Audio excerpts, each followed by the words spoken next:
I was gonna let this go, but Oshay kept coming out with videos back to back to back. And I'm like, fuck it, let's do it. Rim low on my fitted, dreams has always been vivid. I'm just trying to go get it, catch me right around and I'm ignorant, I'm just rolling. I'm just here to point out the contradictions. Roll a clip. Y'all can live in the same house and she thinks sweeping her own floor is a slave duty. No, it's a slave duty when you have to do all of those things and still pay half of the bills. Now we recognize this guy. I destroyed his talking points in the 50-50 video. But what he just said is true and false. Huh? It's true because if she's paying half the bills, she shouldn't be doing everything around the house. Let's be honest, that's not fair. But it's false because men help around the house in different ways. They take out the trash, fix things around the house, do all the heavy lifting. They exterminate your bug problems. We take care of our kids, and some of us cook and clean. And on top of it, we're top like security of the world, Craig. Shit, not just the city, the world. So let's continue. You see, men like this are so dense that they can go overseas and not realize that the women that they're going to talk to across seas are going to expect them to be the same providers that they're running away from being in America.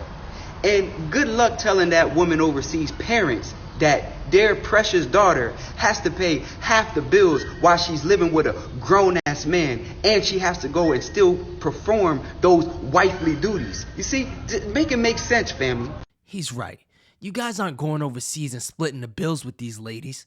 You're having traditional relationships with these women because it's cheaper to do that overseas. But if most of you could afford to do that in the United States, you would. And if women didn't have to work, you'd get a similar type of love too. Anyways, I'll let the brother explain why you should be with the black woman. The black American woman is one of the best women that you can ever get in the world. The black woman is so loyal that she sticks with her man through his shortcomings, his excuses for his failures, through his cheating, through his infidelity. She sticks with him. Who told you that? Is anybody on YouTube just balanced? Well, besides me. He was pandering so hard, it got really uncomfortable for me. Anyways, point 2 is you guys are simply selling yourselves dreams because most of you aren't moving out of the country to be with these women long term. Most of you are just paying for cheap fun, which isn't my style, but that's fine with me. But I hate when you guys come on the internet acting like y'all are moving out of the States to be with these women long term. Most of you aren't moving these women back either, according to brother Oshay. And you know, I've lived abroad the last 6 to 7 years, and don't get me wrong, there are people who want to come to the United States, and there are people who really respect the United States. But we got to be actually honest here. A lot of women love their culture. It's the culture in which they learn their language.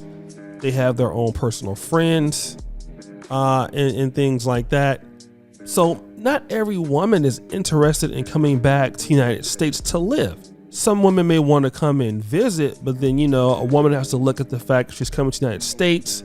She has absolutely no family there. And if she's a woman that's from like the middle class or upper middle class, there would really be no need to go to the United States unless she was, you know, trying to achieve something in the United States educational system or things like that. A lot of women are not necessarily begging to come to the United States. So if she doesn't want to move here and you don't want to move out there, what are y'all doing? Y'all just fucking, because this does nothing for you long term. This isn't dating with a purpose. And if you're not dating with a purpose, you, my friend, may die alone. That clip, and then I'll talk about it. I'm taking care of a girl in another country. Your way, stop. What? Hold on. You're taking care of a woman in another country for what? What's up, guys? My name is Orlando. I'm 27, and I currently live in Philadelphia. All right, so what's your question? Yeah, my question is, how do you get out of the mentality of worrying about how the woman will maintain herself when you're no longer providing? How the woman will do what? Like, how do you get out the mentality? Because let's say you're maintaining a girl, right? You know, you provide, the food, the living, and everything. Provide for what? And then wait, and what happens after you provide? What happened? Go ahead.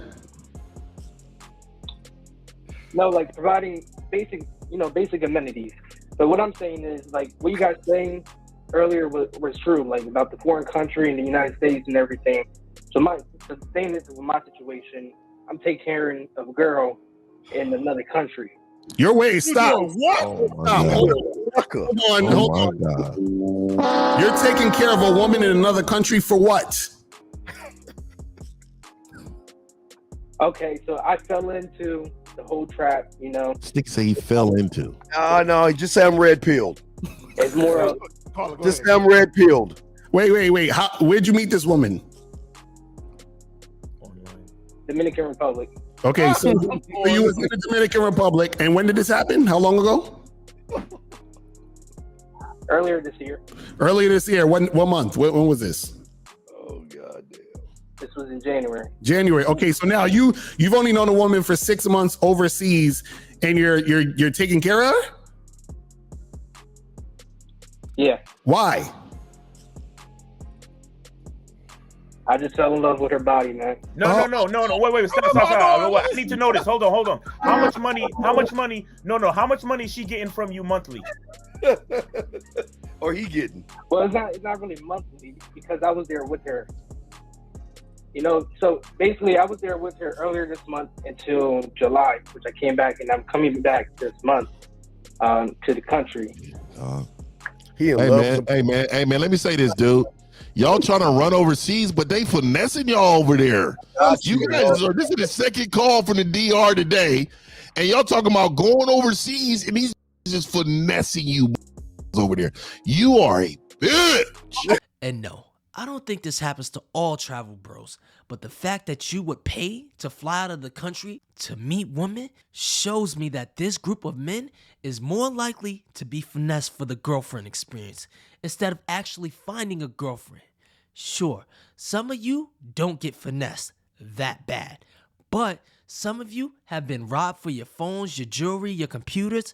I hear the stories all the time. In these countries, you're a target.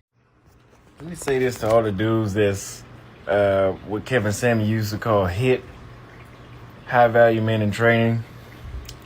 Well, whenever you actually make something out of yourself and you get your shit together, you get your money right, your body right, you get your charisma right, you get your swag right and everything. You know what? You would think it gets easier to talk to women, right? But 2 years ago, I noticed this is what happens. When women run into you, it's so many women around here that ain't shit. When they run into you, when you got your shit going together, they actually choose to sabotage it. You must be dealing with ratchet women. Yes. What they'll do is they'll actually purposely fuck up the whole encounter they have with you. For example, let's say you get to a point of you making like 120 grand a year, which chicks nowadays think that's nothing. If you're in Texas, they think that's nothing nowadays. So you're making 120 grand a year, you got fit, your game right, etc., your shoes right, whatever. When a chick runs into you, there are so many of them that can't believe that they got your fucking number, to the point where they'll start playing texting games. And because here's how you know that you're out of their league. Wrong. It's the opposite. Any girl that plays texting games with you doesn't like you that much. They will start playing texting games, taking forever to respond. When you get on a date with them, they'll try to find something wrong with you, or they'll say something. I've said this before. They'll say something like, "There's got to be something wrong with you," or I'm gonna be honest with you, bro. I can just tell by your videos, and this is not a diss, but you think you're the shit, and you're an asshole. You're a socially awkward, sarcastic asshole, and that's cool. That's why no one likes you. No disrespect, but I get asshole vibes from you. Now, I think I'm the shit too, but I'm nice as hell to everybody. I treat people the way I want to be treated. So, you might have all this stuff, money, cars, clothes, but you're an asshole, and no one wants to be around an asshole, especially women. See, I got the most women when I was broke, living with my parents, and it was simply because I was fun to be around. So if you have all these things, but you don't read social cues well, or you have character flaws, people aren't gonna wanna deal with you, especially women. Just like if you meet a chick who's sexy as hell, but her personality is trash, you're most likely just gonna hit it and quit it. The number one thing that stopped me from dating the United States was the texting games and the phone call games. The game. So we're not gonna act brand new. We know this is a thing here. You have to have some sort of game, and people get game confused with charisma. Those aren't the same thing. Okay, charisma is the sweet talking and the emotional aspect of her getting to like you with your words, whoop-de-whoop. But when I say game, I'm talking about, I get your phone number, now let me wait 2 or 3 days to call you back. Like if you know alpha male strategy, he says he waits 10 days to call a woman back. Which is dumb. I tell guys when you first meet a girl, get her number and set up a date. Compare schedules, set a date with her. The sooner, the better. I used to do instant dates. I'd meet a chick, take her on a date, and straight to the crib. Right, and if you're somebody like me that's on their purpose, I'm trying to get my money right so I can live overseas and get the hell out of here. I don't have time for the games. Look, baby, either you want to fuck with me or you don't. Boy, bye. I don't know, man. I'm not leaving my friends and family to go overseas. If that's what y'all want to do, cool. But it definitely has its cons, especially when you only have to find one good woman in the United States. You know how many hoes I ran through before I found my wife? A lot. And it was a lot of fun, but a lot of work. You see, you travel bros, you want to skip the process. You don't want to play the dating game, but that's a part of dating. You can't expect to never practice, but then expect to shoot like Steph Curry. That's not how life works. And if you want to leave your family behind to live in some fantasy world, do it. And lastly, if you were doing this in your 60s, I'd be cool with that. But we're still young. This is the time to use your charm and good looks to meet a woman that likes you for you. Because once again, we should be dating with a purpose. And the same girls talking to you in these countries, they're talking to the older men too. The 60 and 70-year-olds, giving them the same dating experience. Because all you need is a little bit of money to be with these women. You don't have to have a personality. You don't have to have game. So you'll never know if a chick really likes you for you. Because at the end of the day, how are you supposed to find the one when any of these foreign girls will come with you? Drake quote, I'm out.